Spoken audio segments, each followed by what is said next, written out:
ऐतिहासिक जीत एनडीए सरकार की ये बहुत बड़ी जीत होने जा रही है और सरप्राइज हो जाएंगे सारे लोग। ऐसी सीटों पर जीत हो रही है जो बिहार के लोगों ने भी कल्पना नहीं की थी। बहुत बड़ी लहर है और इसका पूरा श्रेय यशस्वी प्रधानमंत्री मोदी जी को और नीतीश कुमार जी की छवि, उनकी कार्यशैली को जाता है। योजनाओं का विकास, ये विकास की जीत होगी। बिहार अपनी अस्मिता, अपने सम्मान के लिए वोट कर रहा है।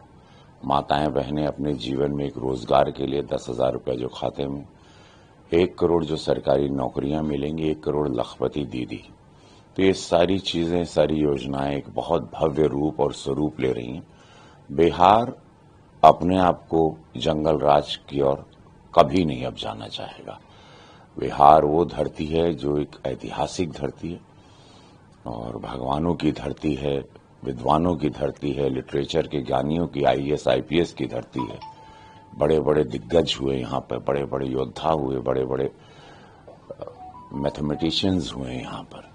एक बहुत बड़ा इतिहास है और अपने गौरव को तलाशता हुआ बिहार नीतीश कुमार के नेतृत्व में, मोदी जी के नेतृत्व में यहाँ तक पहुंचा है। अब बिहार अपने आप को किसी लालटेन, किसी भी दिया बाती की तरफ नहीं जाएगा, वो एलईडी की तरफ जाएगा।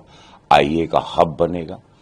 जो सिलिकॉन वैली में हमारे बिहारी बच्चे दूसरे देशों को फायदा देते हैं, अब हमारे बच्चे यहीं ट्रेंड होंगे और यहाँ से अब मुझे लगता है बिहार जो मुझे दिखाई दे रहा है एक ऐसी बड़ी छलांग लगाने वाला है कि पूरे देश को गर्व होगा इस राज्य में। जिस तरीके से सर बयान सुनने में आ रही कांग्रेस की तरफ से कट्टा को लेकर, प्रधानमंत्री के कंपनी को लेकर के, और तरह तरह के आरजेडी के समर्थकों की बातें आ रही है, रंगदार बनने के, इतिहास तो याद दिलाना होगा क्योंकि नौजवान जो पहली बार वोट करने जा रहा है उसको पता चले 20 साल पहले यहाँ क्या होता था। और अब जैसे कि अब आप देख रहे हैं, हम पर भी कोई हत्या का फोन, हम पर भी प्रयास और लगातार फोन जो बजे हैं, तो उससे पता चलता है कि सरकार में नहीं तो इतना सब जरूरत है।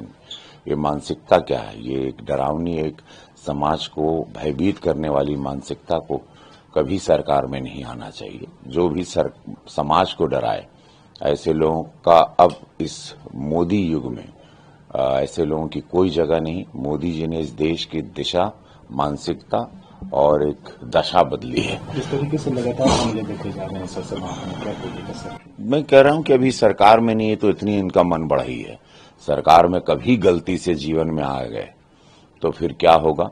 बिहार भी ये सोच रहा है और बिहार इसी चिंतन में पहले फेज में ऐतिहासिक वोटिंग किया।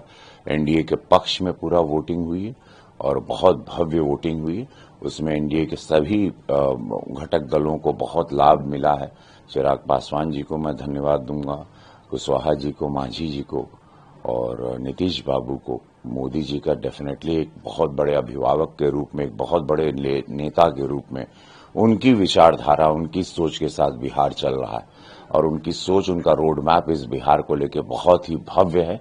आने वाला समय बताएगा। 14 तारीख के बाद 18 को जब भी सरकार गठित होगी, बिहार बहुत बड़ी छलांग, बहुत बड़ी उड़ान लेने वाला है। अपोजिशन भी दावा कर रहा है कि 18 को शपथ लेंगे, बदलाव की बात कर। वो लोग सब अपने घर में लेंगे, हम लोग प्रॉपरली बिहार के साथ लेंगे। अच्छा सर, आपसे लगातार जो है एयरपोर्ट पे तेज प्रताप यादव जी से मुलाकात हुई, बातचीत भी, अच्छा ताल्लुक था आपका उनसे, क्या कहिएगा उस मुलाकात के सर? बहुत अच्छा, अच्छे इंसान है, बहुत अच्छा है और बाकी अब सब कुछ कैमरे पे नहीं बोलना चाहिए। सर, उनसे जब पूछा गया था समर्थन देने की बात, तो उन्होंने कहा था जो विकास करेगा, जो तरक्की करेगा, जो बिहार को आगे ले जाएगा, उसको समर्थन। मोदी जी के साथ हर व्यक्ति आना चाहता, हर पार्टी आना चाहते, हर युवा आना चाहता, हर युवा उनके साथ है।